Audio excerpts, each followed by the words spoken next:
Hello everyone, and in this video I'll show you how to get a job for Bank of America. But first please subscribe to the channel.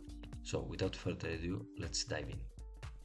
Bank of America is interested in hiring individuals who demonstrate a genuine interest in the business, a strong commitment to the company's purpose and a mission of responsible growth, and a passion for serving diverse clients and people with varied life experiences.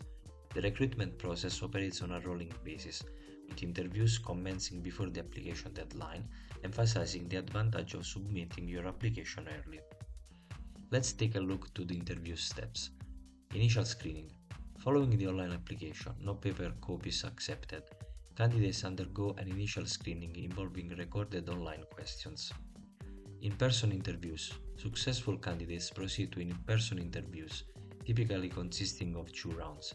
The first focuses on behavioral aspects, while the second may delve into more technical aspects, though this can vary based on the specific role. Behavioral round. Subsequently, there may be an additional interview that explores work scenarios and assesses how candidates will respond. And there we have it. If you find this tutorial helpful, please consider leaving a like and subscribe to the channel.